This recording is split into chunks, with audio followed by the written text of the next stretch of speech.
For decades, the United States slashed our trade barriers on other countries, while those nations placed massive tariffs on our products and created outrageous non-monetary barriers to decimate our industries. And in many cases, the non-monetary barriers were worse than the monetary ones. They manipulated their currencies, subsidized their exports, stole our intellectual property, imposed exorbitant VAT taxes to disadvantage our products, adopted unfair rules and technical standards, and created filthy pollution havens. They were absolutely filthy, but they always came to us and they said, we're violating, we should pay for it.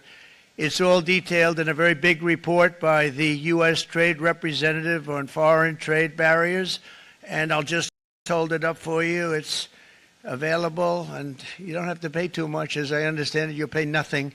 It's a lot of work for something, actually, because it's a special book. It's frankly, it's very upsetting when you read it, when you see what people have been doing to us for 30 years. This all happened with no response from the United States of America, none whatsoever. But those days are over. Let me offer just a few examples of the vicious attacks our workers have faced for so many years. The United States charges other countries only a 2.4 tariff on motorcycles. Meanwhile, Thailand and others are charging much higher prices, like 60%. India charges 70%. Vietnam charges 75%, and others are even higher than that. Likewise, until today, the United States has for decades charged a 2.5 tariff. Think of that, 2.5% on foreign-made automobiles. The European Union charges us more than 10% tariffs, and they have 20% VATs, much, much higher. India charges 70%, and perhaps worst of all are the non-monetary restrictions imposed by South Korea, Japan, and very many other nations. As a result of these colossal trade barriers, 81% of the cars in South Korea are made in South Korea. 94% of the cars in Japan are made in Japan. Toyota sells 1 million foreign-made automobiles into the United States, and General Motors sells almost none. Ford sells very little.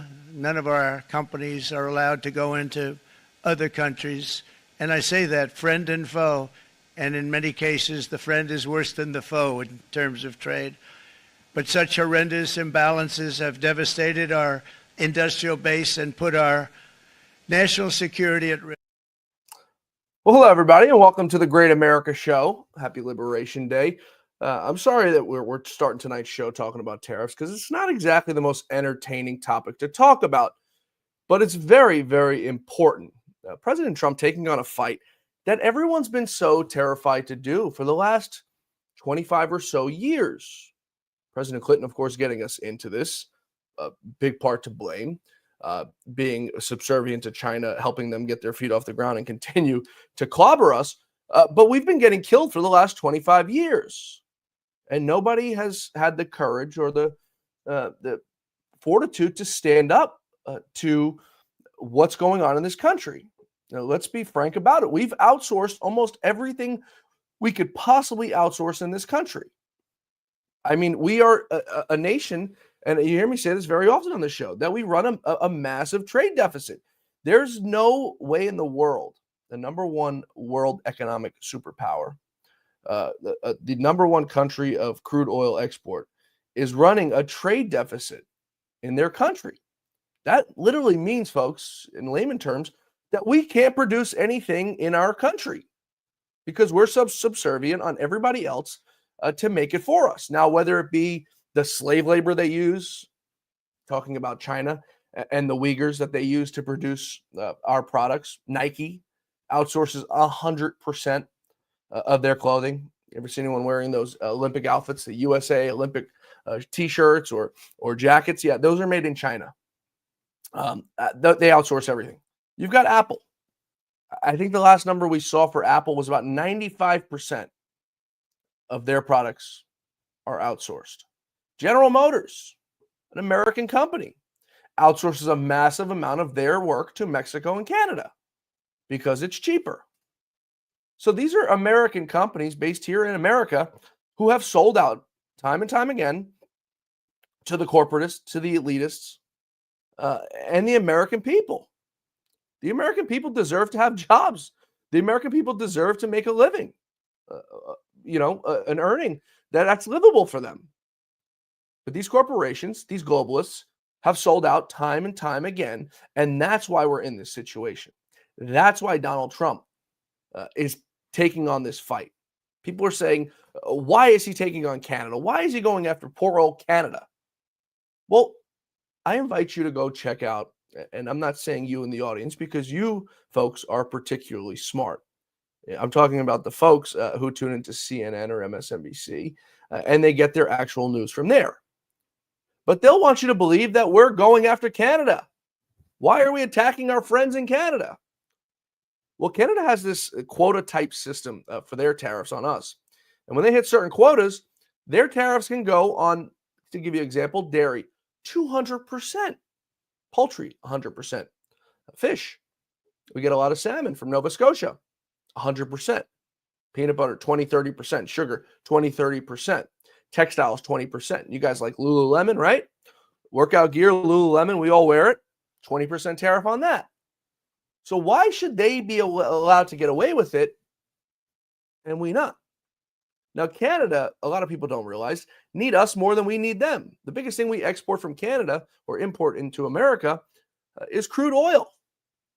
We don't need Canada for crude oil. We're the largest producer of it in the world. So Canada, I think, it's time for them to start walking on some thin ice and start having some respect and realize why we're in this in the first place. Realize the reason we're in it in the first place. Ontario's Premier, Mr. Ford, Rob Ford, last week, he had said he wants Americans to feel the pain of this. He wants Americans to feel the wrath, taking it very personal to the American people that sit just miles to the south of him on the other side of the border. People who are farmers. Some of you folks probably tuned in here tonight. Taking it very personal that he wants to cripple America.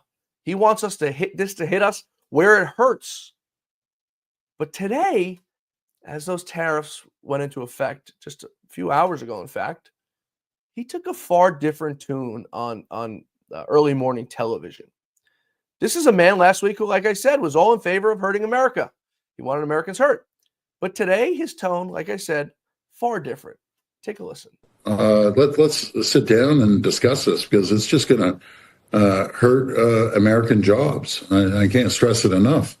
And, again, he believes he's supporting Americans. He said he was going to create jobs, create wealth, reduce inflation. It's worked the total opposite. Inflation. But do you think it's fair that you have tariffs on a whole number of products? That's right. And we'd be willing to take those off tomorrow if he took all the tariffs off. We are not the problem, Andrew. Do you know the problem is? China's the problem. And he's taking a blind eye to China as they continue to build their critical mineral mass. We have all the critical minerals that our great neighbors need. We have the energy that our great neighbors need. I just want to go back for a moment. If, in fact, you're prepared to take your tariffs off, why wouldn't you have that negotiation and that conversation now before any tariffs get put in place? Well, we've had this conversation for over the last month. We don't want tariffs. We have another $65 billion worth of tariffs to launch today. That's the last thing we want to do because it's just, again, it's going to hurt both countries. It's going to hurt American workers. That's the last thing I want. Andrew meant take the other ones off, not the ones you're launching today. The ones that you already got. You're saying you take all your tariffs off. I'm saying we will take them all. That's right. Then why is that not? I guess my question is, why has all of that not already happened? And does President Trump know that you'd be prepared to do that? He knows, and Secretary Lutnick knows that we're willing to take these tariffs off, like in the next minute, if he said he's taking their tariffs off. Let's look at the auto sector. That man is such a total fool. You may remember, that was Doug Ford, I stand corrected. Rob Ford, I think, was his brother, the man who, I believe he was the mayor of Toronto, who used to smoke crack and was very public about it. The man's a fool. He wants to talk about that those tariffs inflationary on us? It's actually the quite opposite. With President Trump, to have inflation, you need to have a surplus of spending, of monetary supply, which is why it was so high under Biden, was because he kept spending and spending and spending and dumping money into this economy and stimulating it. So Donald Trump has come in and says no more of that, which is why you've seen inflation coming down, flat or trending downwards. Now, Joe Biden dumped a few $1 billion into the economy just before he left office because it would have a bad effect once that money ran out. Jerome Powell did a few rate cuts over the last year to help Kamala Harris and Joe Biden stimulate the economy a little bit and try to get them over the finish line. So there are a few catalysts, but that man doesn't know a damn thing about inflation, because the tariffs will have the exact opposite effect on inflation as to what he said. He'd also mentioned China. No one has taken on China stronger than President Donald Trump. Nobody. Now, I would still like to see Donald Trump put some stipulations from the China virus and what they did to America. Over 1 million Americans dead, millions worldwide. I would like to see President Trump be a little stronger on them with that. But he was the first president in the last 25 years to even take on the China fight. Another one nobody wanted to have. Bill Clinton giving China the Belt and Road Initiative, allowing them to develop as an underdeveloped nation, and they were already developed. So he put America last. Joe Biden, the same thing. Barack Obama, the same exact thing. George Bush, the same exact thing. Those are folks who have bowed to China. So, Mr. Ford, you don't know what the hell you're talking about. But I just thought it was very funny, his change of tone tonight, or this morning rather, than what it was last week when he wanted to kill the American people, metaphorically, of course. Folks, as I said, we're live tonight. So any questions, comments, concerns, everyone joining us on Rumble, YouTube, Facebook, Twitter, happy to take any of your questions tonight over this live stream. We try to, like I said, do a live show once or twice a week where we can engage with you guys in the audience and get to your questions, because we think it's important. We value you guys joining us each and every day, each and every night. So we value you, and any questions you guys have for myself or any guests we have on the show, we're happy to take them on these live streams, whether you're tuned in on Facebook, Twitter, Rumble, YouTube. I don't think I missed any, but those are our main ones. So, like I said, President Trump taking on this fight that nobody has seemingly wanted to take on, right? And, it will have a temporary, I believe, negative impact on the economy, on the markets, not the economy, rather, the stock markets. And I think we've already seen that. The markets have taken a little bit of a hit over the last few weeks. But those of you who follow the markets, who follow your 401ks, you would have seen today a very minimal effect on the markets. The markets were flat relatively for the day, and wound up a few hundred points in the green at the end of the day, because it's already baked into the equation, I guess, for these folks on Wall Street who trade. I think they're sort of immune to it at this point in time. So nonetheless, a fight that needed to be had for America and for the American worker. This is what Donald Trump had to say about the American worker. From this day on, we're not going to let anyone tell us that American workers and families cannot have the future that they deserve. We're going to produce the cars and ships, chips, airplanes, minerals, and medicines that we need right here in America. The pharmaceutical companies are going to become roaring back. They're coming roaring back.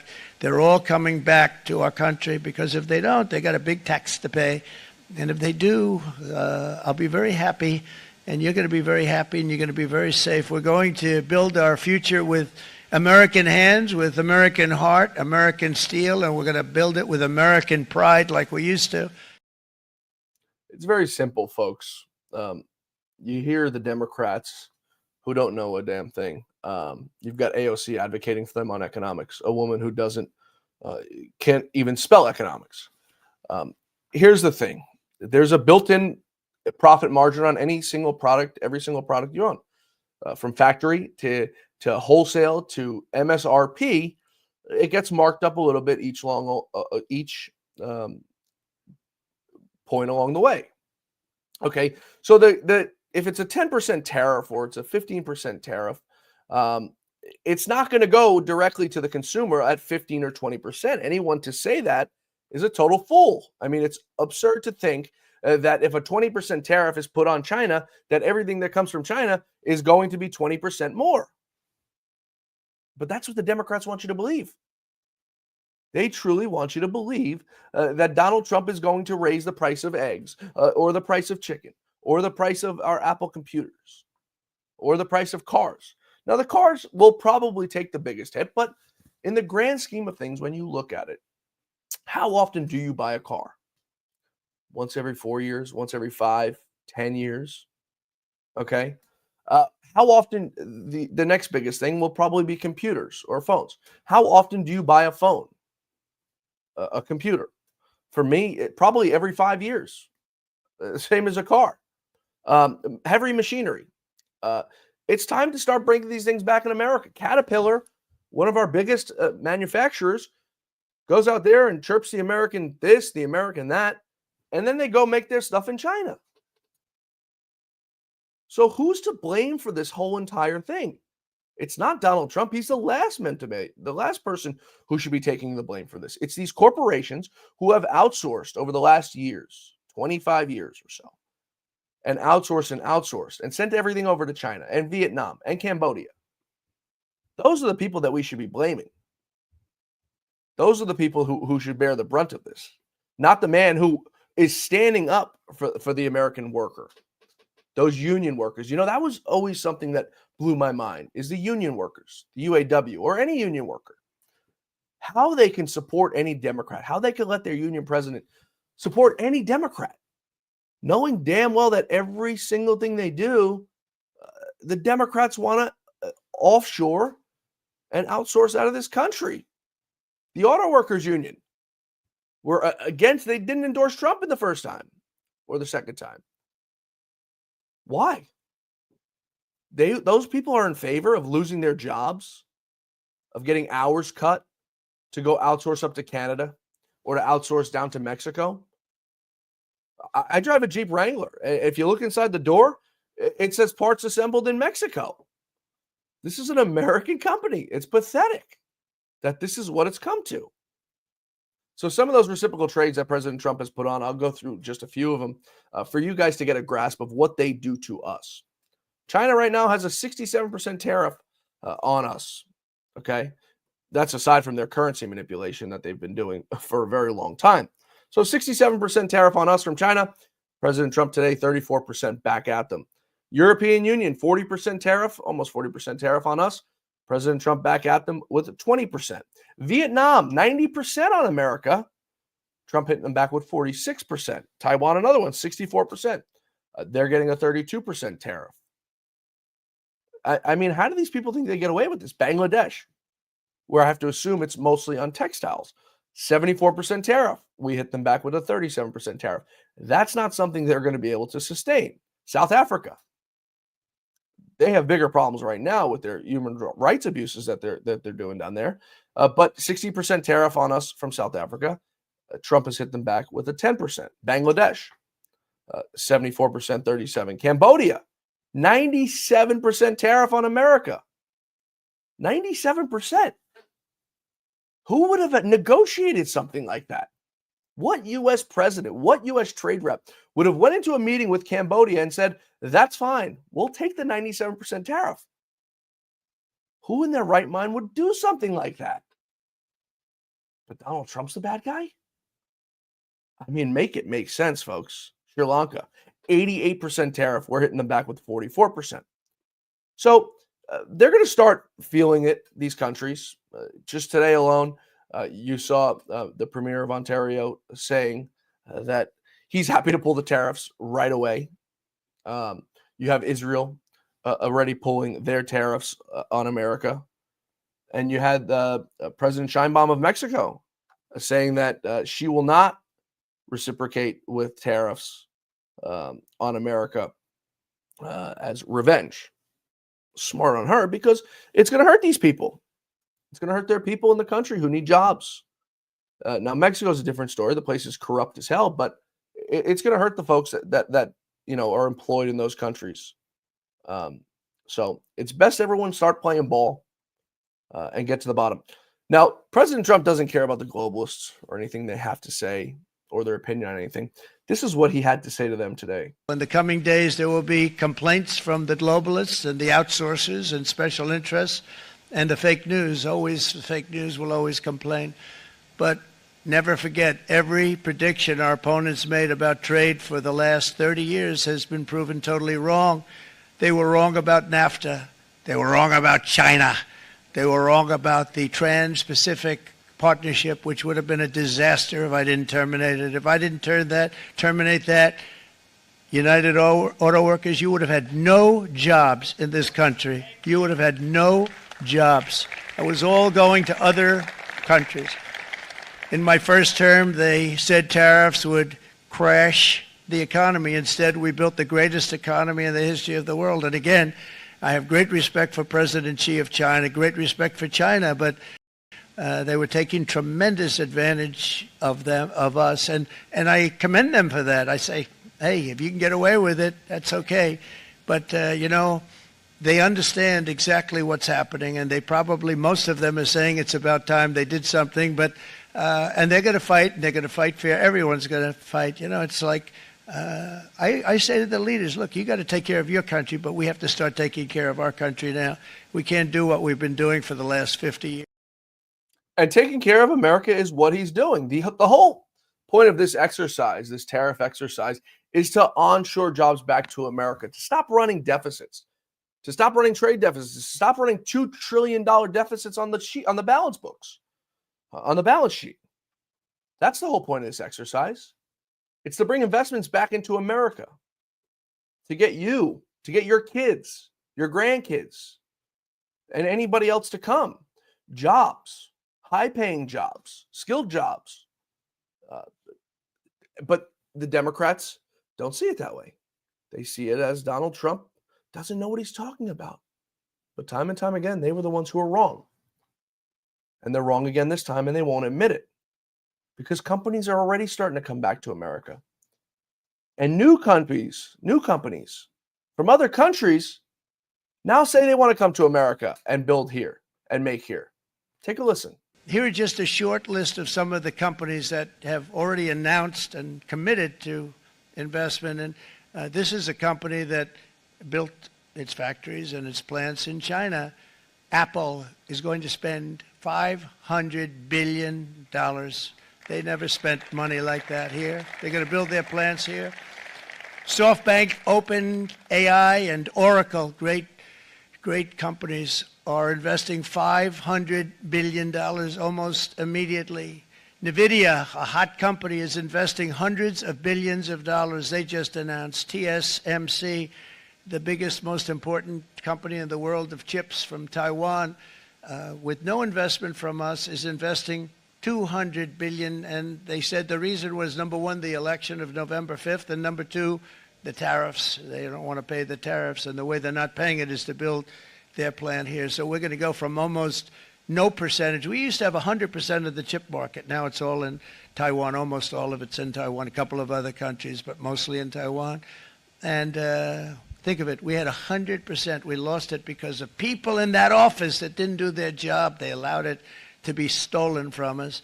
Johnson & Johnson, great company, $55 billion. Eli Lilly, $27 billion. Meta is investing $500 billion. Wow. DeMac is investing $20 billion. CMA, CGM, $20 billion. And then you have Merck and Clarios, Stellantis, General Motors, GE Aerospace, Honda. You guys get the point. They're coming back to America. So the exercise is working. Now, it's only been a few months since Donald Trump has taken office. This isn't something that happens overnight, right? 2 months and some change. So it's not something that happens overnight. Before we get to break here, by the way, on the other side of this break, we're going to be taking up something I think is very important. We're going to get away from the tariff talk and boring the heck out of you guys.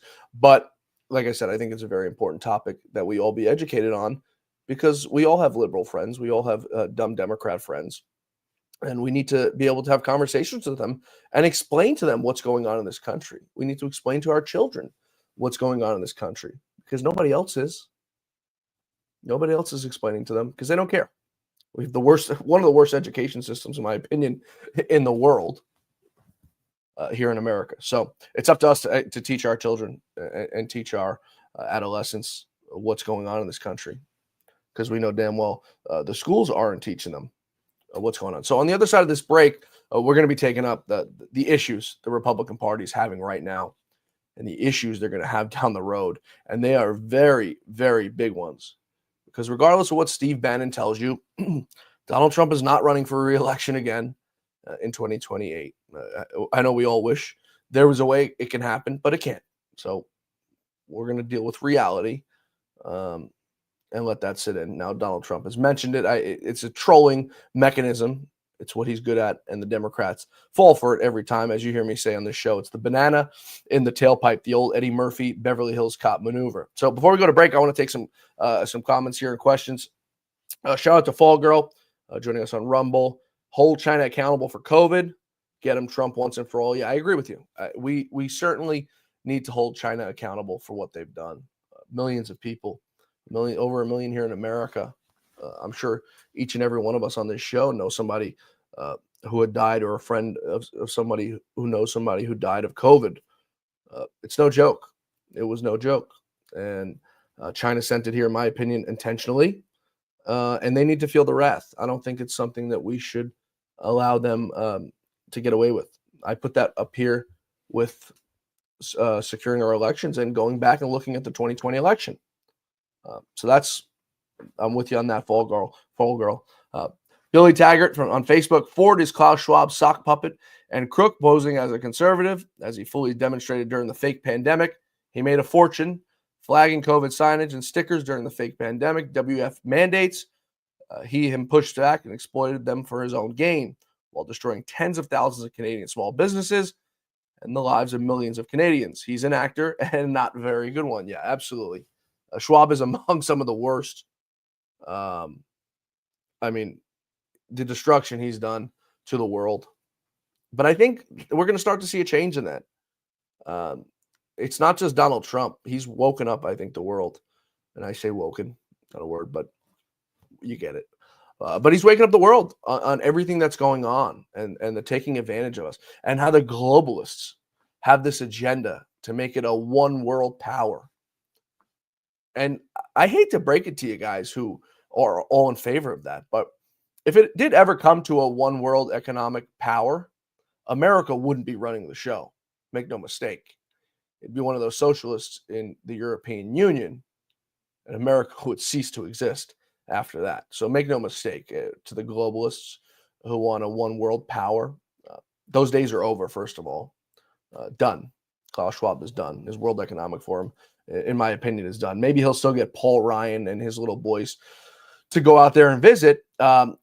But as for America, we're done. Donald Trump wants no part of that. And the American people want no part of it. So take it and tuck it, to be nice and respectful. Reed Franklin on Facebook, who wants to vote for crooked Republicans again? Well, the Republicans voted down lending money to college. When Republicans voted lending money to college kids at the same rate that the crooked bankers that collapsed the economy got back in 2010, after they got the majority back under Obama, that was when I became a Trumper. And then I was already America first. Yeah, I mean, that was an absolute massive issue.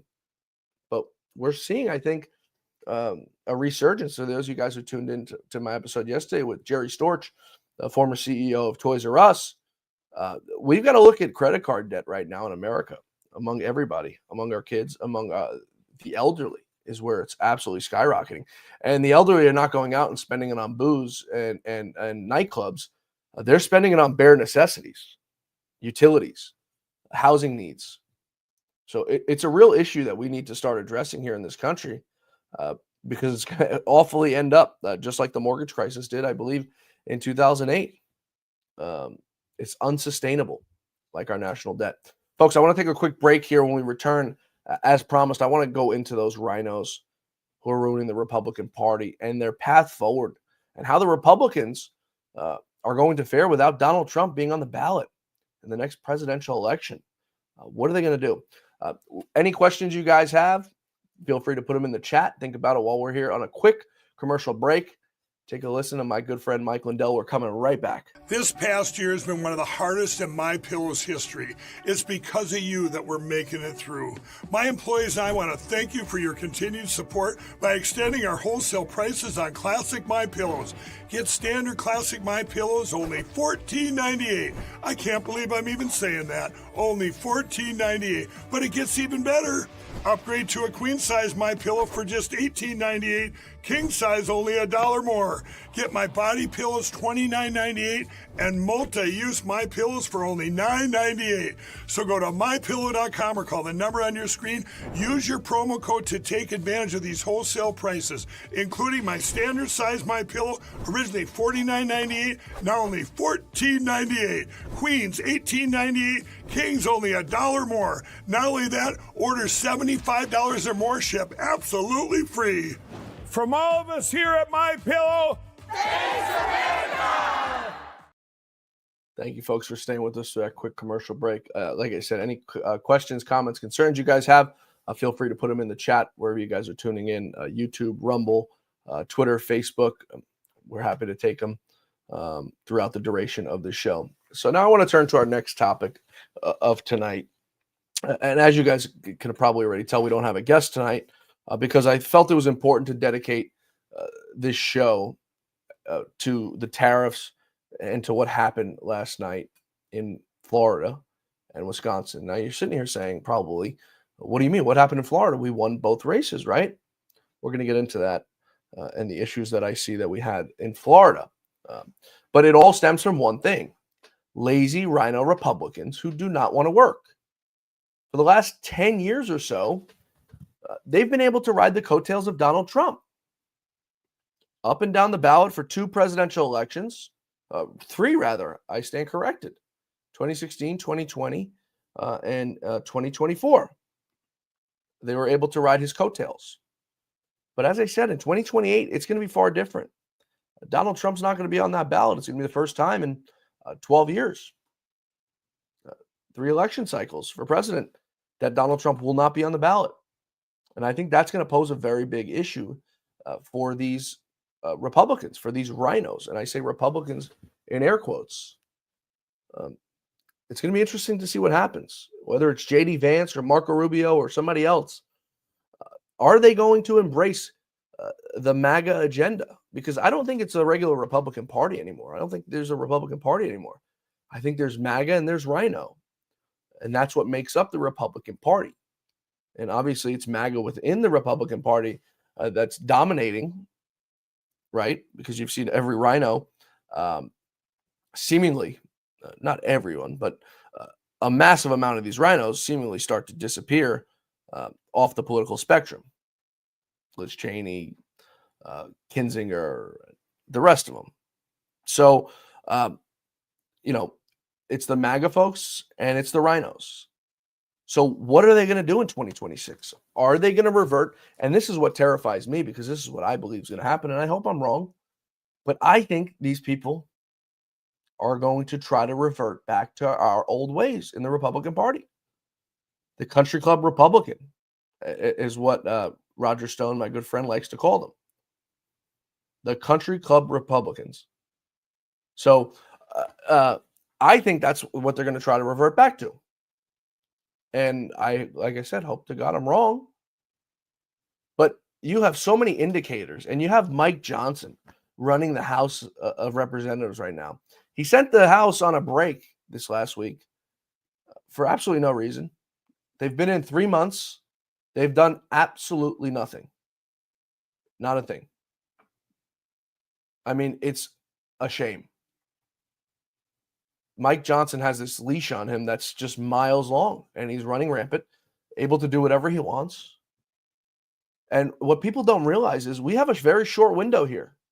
You've got 2 years. It's not even 2 years. Now it's a year and change before we vote in another House of Representatives. So what is Mike Johnson waiting for?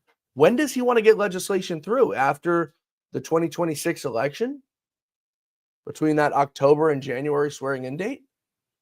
He sends these guys on vacation and they come back in April and they only work 7 days. What happened to the Trump agenda? What happened to working on behalf of the American people? It's a damn shame. I've said this for months before the election and up until the election, that Mike Johnson needs to have a short leash on him, and he steps out of line once and he's got to go. But the problem is there's nobody there to hold him accountable. You know, the great Lou Dobbs had a voice that I don't have. The great Lou Dobbs would tweet something out and it would send these RINOs on Capitol Hill trembling. I would get phone calls.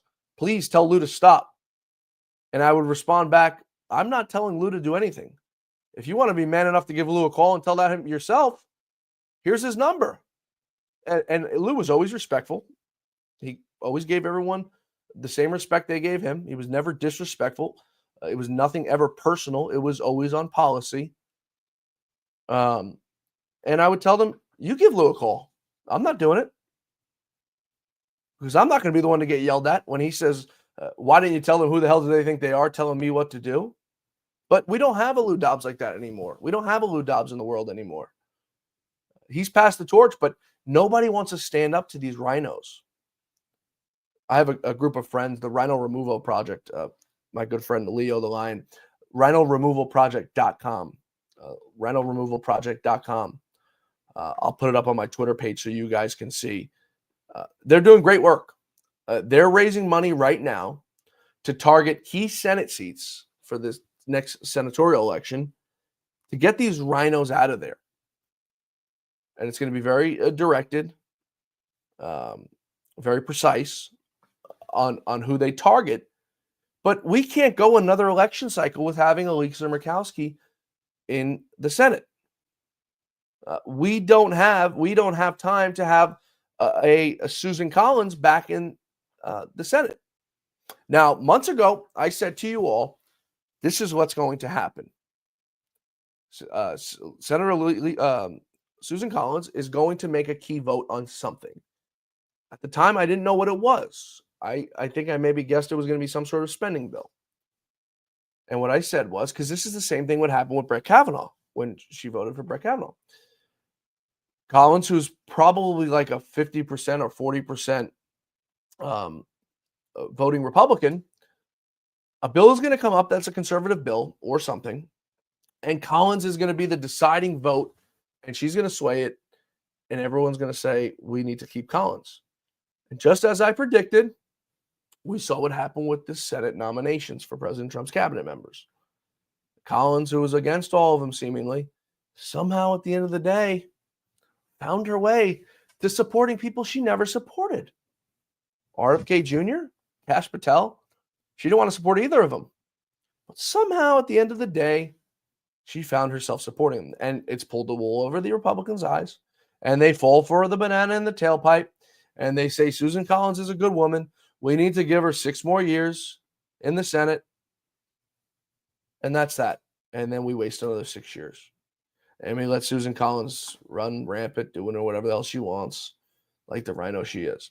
So, like I said, it's Rhino Removal Project, but it's rhinoremovalproject.org. I said .com. It's rhinoremovalproject.org. Like I said, I will put it up on my Twitter. My buddy Leo runs it. Really, really good dude. You guys can follow him on Twitter at Leo the Lion. And on Twitter at the Rhino Removal Project, and go look at the work they're doing. Maybe you guys want to volunteer. Maybe you guys want to donate, but you don't have to. They're looking for people, grassroots people all along the grounds throughout this country to start working on these campaigns against these RINOs. So rhinoremovalproject.org. We appreciate it if you go check them out. And like I said, maybe you guys want to get involved, because it takes all of us. It's not just me. I could come out here every night and talk to thousands and hundreds of thousands of people. But at the end of the day, if we do not do anything about it, I could talk until I'm blue in the face. Nothing will change. It'll be the status quo. And it'll be that same situation that I just explained to you that we go through with Susan Collins and Lisa Murkowski and the rest of them every single time. Lindsey Graham's another one. A RINO. Not a Republican, not even a Republican a little bit. The guy is a straight up Democrat. Yet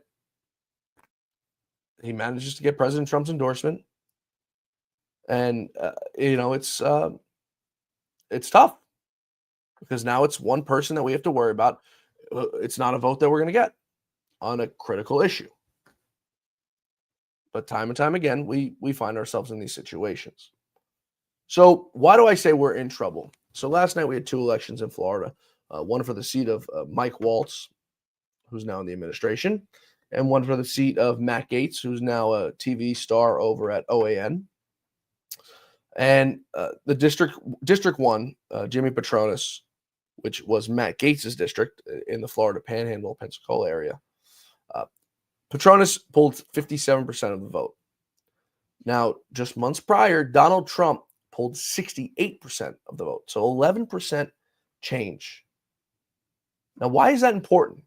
Because the people of Florida know how important it was to get out and vote for Jimmy Petronis in that seat. Because if we lost those 2 seats and we lost Elise Stefanik, we'd lose the House. So an 11-point differential between Donald Trump in November to Jimmy Petronis in March. That's massive, folks. 11% in that short period of time. That's the Trump effect. That's the coattails that I keep talking about. And this is the issue. Now, it's 11% now. And Donald Trump's in office. What is it going to be in 2028 when Donald Trump is not in office? You can't afford to be chipping off 11% here, 5% there, 10% there. It doesn't work like that. So that's one race, right? The other race was in District 6, which was Waltz's seat, which was down on the east coast of Florida, the Daytona Beach area, Volusia County, Marion County, and part of Lake County, and St. Johns County, which is pretty much St. Augustine to the south, Flagler, down to Daytona, parts of Orlando. The only reason I know that so well is I spent 5 years down in college down there.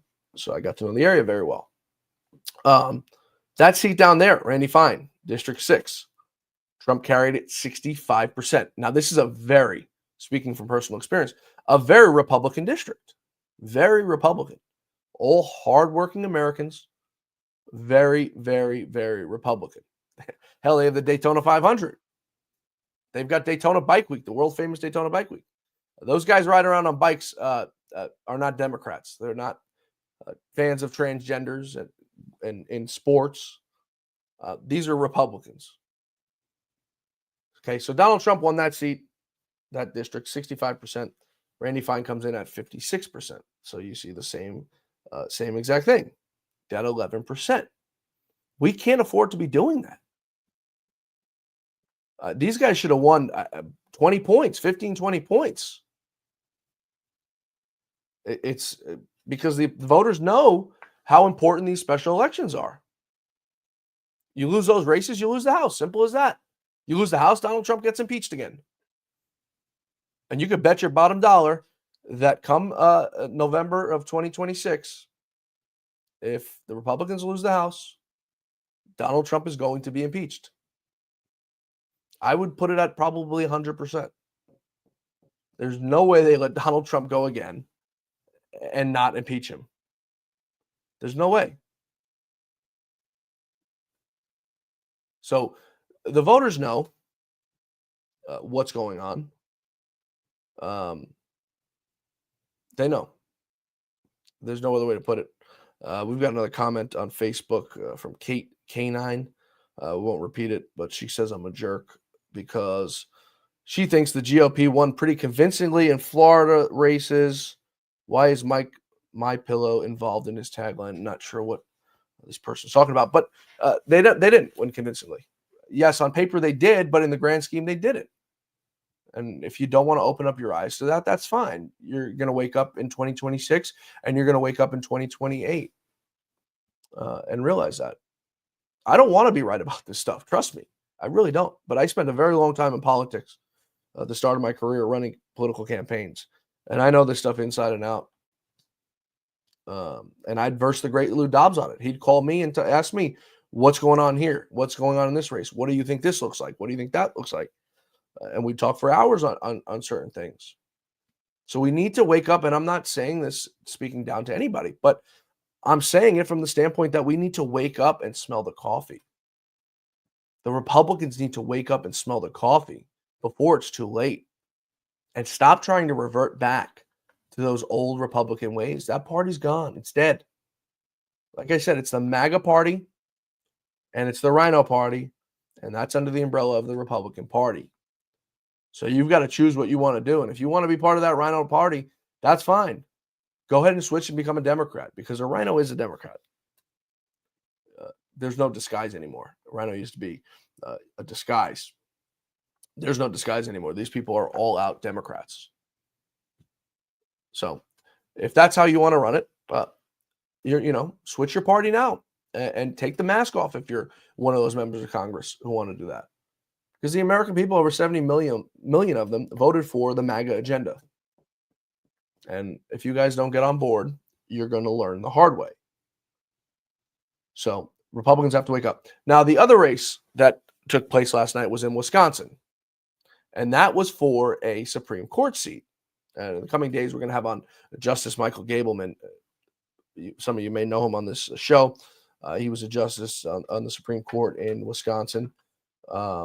He was also the man tasked with investigating Zuckerbucks in the 2020 election. A really good man. We're going to have him on in the next few days. Also, Marcos Lemonis will be another one of our guests in the coming days.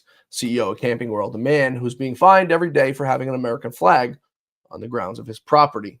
Go figure that. I wonder who would be mad about having an American flag on your property. So this Wisconsin Supreme Court election was the most expensive judicial race in U.S. history. Over $98 million for this race. $98 million.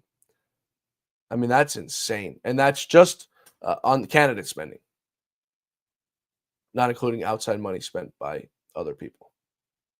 So what was the big deal about this race? Well, I'll tell you what the big deal is.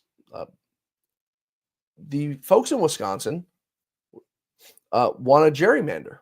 They want to redraw their districts to make them beautifully fit for the Democrats. So the Democrats will never lose elections again in their districts. That's what the big problem was with that race. Now, this is a state that Donald Trump won just a few months ago. How do we fast forward? And now this goes back to that same person who told me that the Republicans won handedly in those elections in Florida last night. How do we now fast forward just a few months from November 5th, where Donald Trump carried this state, and we have a candidate lose, Brad Schimmel, by 10 points. He got his clock cleaned. 10 points, 300,000 votes. He lost 55-45. Just months ago, Donald Trump won that state. So how do you have that 10-point swing? To the viewer who said I was a jerk for the Florida thing. Answer that question. How do we have a 10-point swing in a race, the most expensive judicial race in the history of our country, and the Republican gets his clocks cleaned? How? Now, I'm being told that there's a possibility that there was some sort of voter fraud, possibly. We wouldn't rule it out from Wisconsin, of course, as what we saw in 2020. But nonetheless, the Republicans got killed. They got crushed. So we need to start waking up and realizing, and as I said, Republicans need to wake up and smell the coffee. The RINOs got to get on board or get the hell out, because you can't sustain this much longer. With Donald Trump not being on the ballot anymore, it won't be sustainable. The Republicans can't go on like this. I want to take one more quick break here, folks. When we come back, we're going to wrap up the show. We're taking any questions that you guys have, comments, concerns. Shoot your messages. We're coming right back. Stay with us. Just like all of you, I had problems sleeping. I had tried every pillow out there and nothing worked. I'd flip-flop all night, use my arm for support, and fall asleep, or I'd wake up with a sore neck or maybe a headache. Well, quality sleep comes from keeping your neck straight at night. You have to fill in that space between your head and your bed. That's why I invented MyPillow. MyPillow's patented fill adjusts to your exact individual needs, and it doesn't matter if you sleep on your back, stomach, side, or any combination of all three. When I got MyPillow, I'm asleep almost immediately. I stay asleep at night, and I wake up more well-rested in the morning. So go to MyPillow.com or call the number on your screen. Use your promo code to get Classic King MyPillows for only $19.98. Queen size just $18.98. Standard Classic MyPillows only $14.98. That's right, only $14.98. Plus all orders $75 or more ship absolutely free. Folks, thanks for staying with us tonight here on the Great America Show. As I said, we're live. Any questions, comments, concerns, feel free to put them in the chat below, and we'll get to them before the show ends. I want to end up and wrap up tonight's last segment here with some, we'll call it housekeeping, with some news of the day and what's happening around the political world and America as a whole. Politico reported earlier today that Elon Musk would be departing his role at Doge in the White House in the coming days or weeks ahead. Caroline Levitt says that's not true. If you're listening to the Marxist Dems and they're reporting, they'll tell you they beat Elon Musk and they got him the hell out of Dodge. Not entirely true. The job that Elon Musk has a stipulation of only 130 days on the job, and that's because he didn't have to give up his company. He's not a full-time employee for the government, so he didn't have to give up his companies or anything like that, and he was able to be an advisor of Donald Trump. But you only get 130 days. So they're coming up on that 130-day window. Donald Trump acknowledged it in the Oval Office today and said he'd love to keep Elon forever, but unfortunately, he does have a company to run. There's nobody else, to my knowledge, who's making spaceships and satellites like Elon Musk. So he's doing a hell of a job. And like President Trump said, I wish we can keep Elon forever, but he's got bigger fish to fry and a world to save. And get us up to Mars sometime in our lifetime. Also, Amazon has made a bid to buy TikTok. ByteDance owned Chinese TikTok. Saturday is the deadline that the Trump administration gave TikTok to be sold or banned in America. Highly questionable app that mines the data of every American, spies on every single American. My opinion, there should be no sale of anything to China. The app should be obsolete and go bye-bye. There's no need for any American to be on that app, or our kids, for that matter. So that's that. Let's see here. Private companies added 155,000 jobs in March, more than expected. This is all part of, as I said, President Trump's initiative to bring jobs back here to America, and that's private sector jobs, not government jobs, the biggest employer in the country. The criminal case against Mayor Eric Adams has officially been dismissed by the judge with prejudice, so he cannot be brought back up on those same charges. Looking down at the southern border, illegal border crossings have hit a new low for March, down 94% in a year, folks. This is a border that Joe Biden told us months ago he needed Congress to fix it. Turns out that wasn't exactly true, and we were lied to. Because Congress hasn't done a damn thing, as we discussed earlier in the show. They haven't done anything. So, there's that. Mike Johnson really needs to get his act together, get his conference under control. Because, we have a short window here, as I keep saying, a very, very short window, and we can't afford to lose it. We cannot afford to lose the House of Representatives come this next election. It will be detrimental to the country. It will be detrimental to the Republican Party and detrimental to Donald Trump. So all of us need to do our part in ensuring that doesn't happen. We all need to do our part. We've got to, stop being complacent. It's not just you; it's myself as well. We need to start speaking up, getting out there, grassroots, volunteering. Calling your friends, getting them out there as well. Because just as easy as we won that election in November, and it wasn't easy, we can lose it. And essentially, it would be all for nothing.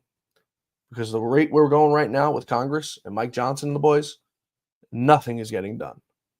It's literally up to Donald Trump. Executive order after executive order to get anything done. So it takes all of us, folks. It takes all of us. Before we wrap up, Ken Paxton, the Attorney General of the great state of Texas, a really good man, who went after. The RINOs went after him, made up a whole story, tried to impeach him. Turns out wasn't exactly true. A new internal poll from Fabrizio Lee and Associates, who were among some of the top pollsters for the 2024 election, have a poll. Ken Paxton, as of right now, beating John Cornyn 53-28. Now, I think it's incumbent upon Ken Paxton to run for that seat. Cornyn's another one of these guys who we've been stuck with for years, and we can't get rid of him. We can't get rid of the man. You have someone like Ken Paxton come in, we need to rally behind him. And it goes back to what I just said. Get out, volunteer, call your friends. You all need to get out and do our part, because this race, this fight is not won at the top level. Donald Trump won the 2024 election at the grassroots level. His rallies, his ground game, getting everyone out there, his delegates. That's how the 2024 election was won. So, folks, RhinoRemovalProject.com if you're interested. RhinoRemovalProject.org. RhinoRemovalProject.org. I don't know why it's so hard for me to say that. RhinoRemovalProject.org. Leo the Lion on Twitter.